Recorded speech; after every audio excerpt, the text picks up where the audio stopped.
Please welcome to the stage Alex Rodriguez and Bloomberg's Jason Kelly for a live taping of The Deal. When we were thinking about who we wanted to be here with us today, we're like, who embodies all of the things that are power players, are The Deal? You know, what are the brands that we might associate? Giants, Notre Dame, and what's the name of that bank that's downtown? Goldman Sachs. Goldman Sachs, yes. So Wharton Business School. Wharton Business School. I think there's literally only one person who fits that. So please help us welcome, for this very special taping of The Deal, Justin Tuck.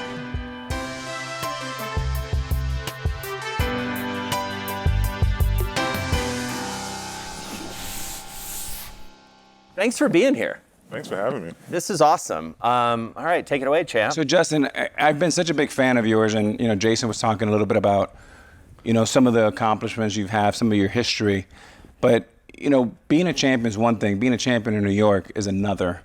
And I know that I was very fortunate to be part of one title in 2009 with the Yankees, and it's changed my life, it's changed my family, the trajectory of my business. You got 2 titles. Yeah. How has that impacted your life? Listen, I think the first one was just surreal. You do it the first time, and again, it was very early in my career. I think that was year 3 in my career. And, our friend Michael Strahan was the guy. So I was just in awe of this whole, process. And didn't really didn't hit me until after the Super Bowl. So I didn't necessarily enjoy the lead up to the Super Bowl because you just didn't know. But that second one, when I was the captain and I had the opportunity of seeing all the things in my life that had changed after we won the first one, and I got to enjoy the process of going through it. Whether that was the road trips, whether that was the media, whether that was, I had a son at that time and he got the opportunity to experience it. That type of stuff is just life-changing. Not only of obviously being in New York and doing it, but just, solidifying that we did it again. That was just amazing. So Justin, Notre Dame, then undergrad, then you go to business school at Wharton, then you win 2 titles with the Giants, and now you're at Goldman Sachs. I mean, it's blue chip everywhere. Yeah. But take me back. I remember when I was 10 years old, it was the first time that I had a vision for what I wanted my life to be, and I called it the 2 Bs. I was sitting there in New York City, Washington Heights with my father, watching the Yankees, the Mets, and it was at that point that I wanted the 2 Bs, baseball and business. I was driven for those 2 things. When did you first start thinking about business, and which one's harder, business or being a Giant? Yeah, I mean, listen, I grew up on a pig farm in Kelton, Alabama. There's probably more people in this room than there is in Kelton, Alabama. I was gonna say, if you were waiting for Kelton, Alabama. Oh, no. No. They're not here. I'll take Alabama. Alabama, state. anyone. No. Yeah. See? So for me, I think the only thing I thought about was, from a sports perspective, is how do I utilize football to provide a phenomenal education that my parents can't afford. My mom and dad was not going to be able to send me to Notre Dame. My mom and dad was not going to be able to send me to Wharton. But I knew if I did what I needed to do on the football field, and I played basketball and baseball, I knew that was going to afford me the opportunity to go other places. And so, for me, I never thought about anything other than, hey, play a great football, get a great education. The time when I started to think about all the other ancillary things that could come off of this, I'm talking to my cousin at the time, and this is my rookie year in the league, and he said something to me that he had probably heard from someone else, and this is somewhat of a known phrase now, but he said, the NFL stands for not for long.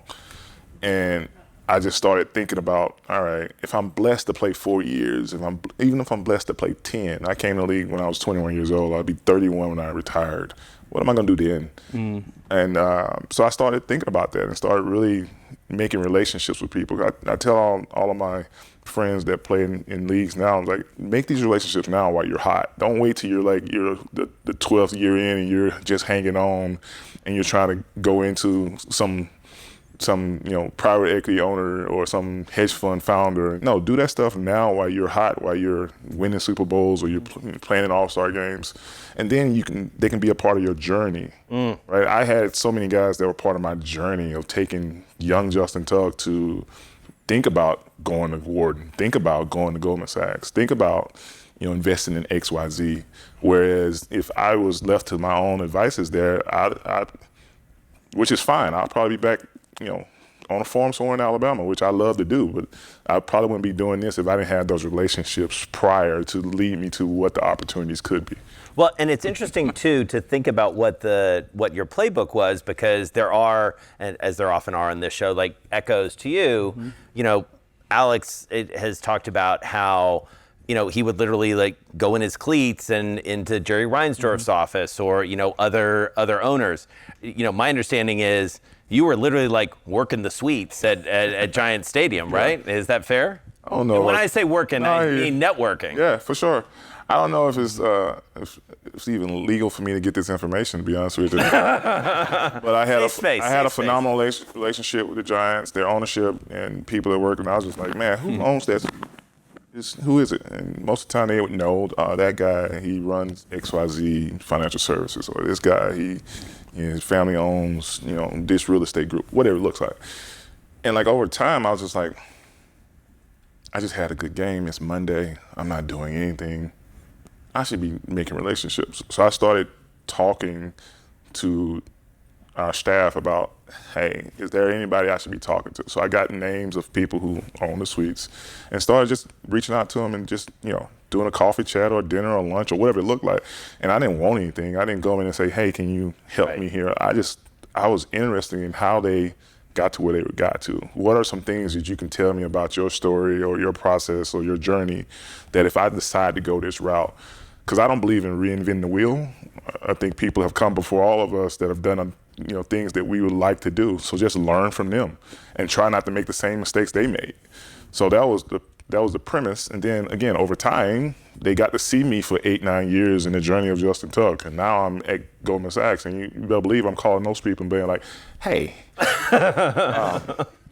So that part of it was phenomenal in my transition. Because I tell people all the time, transition, if you're thinking about transitioning from something, make it a long transition. Don't try to just transition. Because if you think about, look at me in football. Think about how long I played football to get to that point.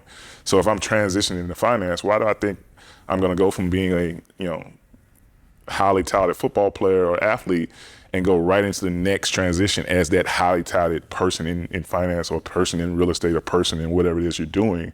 No. You need to get back to being the Pop Warner person over here and go through that process of learning all the ancillary things that's going to make you that Pro Bowl caliber or that All-Star caliber businessman, and not think that our ego is so great that we got to go from here to here. Mm-hmm. That's not realistic. Now, you're building teams at Goldman Sachs. Kind of the same things you were doing with Giants. You mentioned you were the captain of the team, right? What lessons and how has that mindset translated to the world of business? Yeah, I think if I think about things that I would do on a daily basis as a captain of a football team, and now as a managing director of leading teams at Goldman, it's very simple, to be honest with you. Like, invest in the people around you. In football, it looks different. It might be, hey, I'm bringing this rookie and his family into our house and cooking him a meal and making sure I learn everything there is to know about him, his story, his wife, his kids, et cetera, et cetera. And I use that on football fields too. I mean, 4th and 1, and we need to make a stop. I know exactly what triggers this person. I know exactly what his motivations is. I know exactly what's going to get him so hyped for this moment, right? In the fourth quarter, and we need to get a stop to win a Super Bowl, and we're tired, and I know exactly how to point those, the right things. I knew which guy liked for me to curse him out on the football field. I knew which guy I needed to pull to the side and pat him on his back and say, man, it's okay, you're doing this right? Keep doing what you're doing. I knew exactly how to finagle that. And the same thing in the business. And my teams at Goldman, I know exactly how to position our team. And again, as we bring on new people, you got to learn it. But I know exactly how to position them, what clients they need to be paired with, and which ones the synergies are right for this person to be paired with that client, et cetera, et cetera. And that's, I think, it's simple. If you pay attention to people, if you take an ownership in knowing what your team looks like and what really moves the needle for them, it allows you to make the right decisions around a lot of different things in the business. And so from a business perspective, as Alex alluded to, you were blending this early, your interest in business, but you also had to think about, your business as a football player. Yeah. How did you think about that? And I know Alex had this experience of getting smarter about the world of baseball and negotiations and all of that. How did you do that, and how did you think about your deal making as a player? Yeah, I think back to your point about when you win, you get more opportunities. You get opportunity to sit in some of these rooms that like when I was a rookie, the contract was a contract. It was, you trusted your agent to do the right things for you and get the best outcome for you. As you got older and you had more success, you could dictate a little bit more, right? And you could tell your agent, hey, I want to play for this team, or I don't want to play for that team. I like this, And then with the relationships I had with the Mayer family and the Tisch family and the GMs, I could talk about things around like, hey, here's where I think I'm weak, we're weak. Here's where I think I can get stronger, and et cetera, et cetera. Here's where I think the team could get stronger. And they listened to it. They didn't listen to me to the point where it was like, we're going to just go out and like, hey, Justin, give us a list of players. But they listened to us from the perspective that they knew, like, at the time after Stray left, it was me and Eli's team. So they knew that we owned that locker room. Eli Manning, we are discussing. That guy. For those of you not on a first name basis, Eliza Manning. Yeah. So we owned the locker room. That locker room was our place, and we didn't allow nonsense in it. But to that point, we knew the players. We knew because we were just an extension of Coach Coughlin, right? And we knew how to navigate that locker room in a way that we could go back in the offseason and say, hey, here's where we're strong, here's where we're weak. That was the start of kind of like my deal making or negotiations with when I was thinking about contracts at a later point. One of the things that we've obviously touched on, but I want to sit for a minute with is, you do it, talk about deals, you do a deal, 1-day contracts, you can retire as a Giant, great move. And then you decide to go to business school. That's a big decision. Then you decide to go work for Goldman Sachs. When you list the sort of places you've been, I think you're one of one. And so why did you make those decisions? Why did you decide to go to school, and then why did you decide to go to Goldman? There's a lot of decisions there, but it was probably because I wanted to learn how to be a better steward of the gifts and the talents and the resources God had given me. Again, growing up where I grew up, not a lot of people get the opportunities that I had, and I didn't want to squander those opportunities. So me going back to business school was to get smarter about, honestly, just managing my own opportunities. Now that morphed into a lot more, but that was the infancy of the idea. You wanted to know more about how to run the business of Justin. Absolutely. Because I was getting inbounds from all different opportunities, right? Whether that be on the real estate side, whether that be, going into media. I dabbled in that for a little bit. And then also on the financial side. So I wanted to learn more about that. Goldman, honestly, was because my grandfather used to say something to me that stuck. To this day, I use it often. He goes, if you're not at the table, you're on the menu. And what he meant by that was there's so many cases in history where decisions have been made for us. And so when I think about the relationships and the conversations I had in those locker rooms and the advice I had to give kids, and I say kids, rookies and younger players about how to navigate New York City, whether that was from on the field, off the field situation, when I was really, really thinking about what I wanted to do, I started to really think about, how do I represent us at the highest of my ability? And I couldn't think of any other place that gave me an opportunity to be in these rooms and be a part of these decision-making deals than in a place like Goldman Sachs. And I get the opportunity to talk to, a lot of our partners of the firm, obviously David and John, who are doing an absolutely phenomenal job. David Solomon and John Waldron, again. I think they know. This guy. I mean, no, the first names. I mean, I still call them Mr. and Mr. and Mr. But they don't like that, so I call them David and John. But I get the opportunity to see that, and the thing that I always tell my team is I don't really care about owning a bigger piece of the pie. I care about making the pie bigger. So yeah, that's what wakes me up in the morning. And I think that's what drives me to continue to be successful. That's why Goldman. Platform, 100%. So, Justin, when you think about when you were a rookie, and in recent news, you saw there was an investor that came in for a 10% piece for the Giants at $10 billion. When you were a rookie, it was probably 1, 2, or 3. It's probably 4x, 5x, 7x. Yeah. Couple questions there. What do you think is the best investment in sports? And what do you make of this whole thing? Where does it stop? Where does it go? Yeah. What are your thoughts? Listen, I think Roger Goodell and team are doing. You're a quick study. I love it. That's good. I'll give you another tip one about me. I listen loudly. But I think Roger is doing a phenomenal job, and it would be hard pressed to think that there's an investment in sports better than the NFL. I'm biased. There's a lot of people who represent a lot of sports leagues and sports franchises out there that would argue that, and I would take that argument. But again, where does it stop? I don't know if it does. If you think about where media rights are going, and now private equity money coming in, and the consolidation around, media, et cetera, I'm not smart enough to know where it stops. I'm not betting on it. I think it is a popular game that's getting more popular. I guess a better question is, if you were the championship year in your second or third year, right? Yeah. If somebody told you the Giants would be worth $10 billion in 2025, would you have said true or false? I probably would have said false. So it'd be interesting to see as we sit here today in 2025, in 2035, where this goes. But I have no reason to think that it might have a slowing down power, but I don't think it has a stopping power.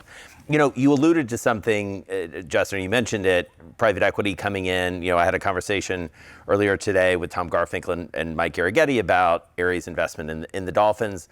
You are, through your studies and now through your day-to-day work, very familiar with the power of institutional capital. How does that change the business of sports in your estimation? We went through this period where David Blitzer and Josh Harris and Mark Lasry, et cetera, were making personal investments. Now it's fund investments. How does that alter the landscape, especially for people in this room who are thinking about investing in sports? When you bring in that much capital in and being able to do a lot of different things, I think the movement in sports investing is going to be very interesting. I don't think it's going to stop. I think you're only going to see more others get involved in it. And just going back to the Giants deal, right? You think about, that valuation with no control, no path to ownership.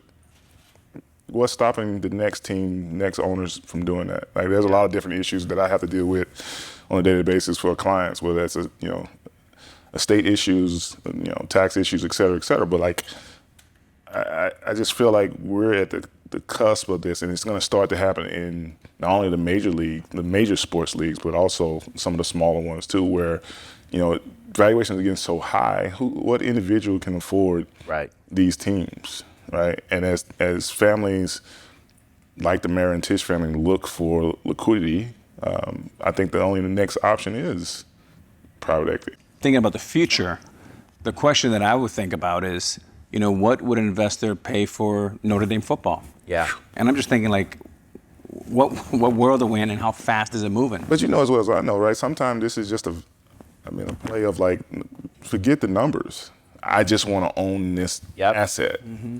So a lot of times that can get outrageous. I remember when Ballmer bought the Clippers at what was it, $2 billion? $2 billion. And now everybody was like, you were like, you're crazy? Insane. And crazy now, man. Yeah. I think, who knows, right? But when you think about the college game, we watched, you watched with much more vested interest. I watched just as a college football fan, Notre Dame play University of Miami the other night. That was a phenomenal game, in part because of everything that was on display, including the transfer portal, NIL money, all of those things. These are the things that didn't exist when you went to one of the premier, you would probably say the premier, college football programs in the country. When you look at that through the Wharton Goldman, Justin Tuck lens, what do you make of college sports these days? Listen, I just wish I was 18-year-old, 17-year-old kid, in some cases, 16-year-old kid. They're going, it's even diving into college, in high school. High school, yeah. Right? So, I definitely think these athletes deserve to get paid because for those who wasn't a college athlete, there's not much else for you to do. The program is so demanding on your time, and for good reason, right? They're giving you a phenomenal education most places. And you get an opportunity to play the sport you love basically for free. But like outside of that, I didn't get the opportunity to really, really engage with the student body as much as I would have if I had a few dollars in my pocket, right? And who knew that these athletes are going to be making millions in college? Yeah, it's more than a few dollars. Yeah, in it's their not a pocket few now. more. Yeah. I definitely think they deserve to get paid. I just hope that this thing gets some structure around it before it really, really gets out of control. All right, so in our remaining couple minutes, we're going to do our rapid fire that we do on every episode of The Deal. First thing that comes to your mind. Sure. All right. Yeah. You seem enthusiastic. These never go well. What's one word to describe your deal-making style? Truthful. What's more important to you, data or gut? I would say gut that has been fed the right data. There you go. Who's your dream deal-making partner? I don't really have a dream person, but I mean, Alex Rodriguez. Oh, boy. All right. I love it. Jason loves that one. I know. No, what's the best piece of advice you ever received on deal making or business? If you tell the truth, it's easy to remember. What's the worst advice you've been given? You're special. What is your hype song? There's a story behind that, by the way. What's my hype song? Phil Collins in the air tonight. Ooh, the drum solo? Yeah. There you go.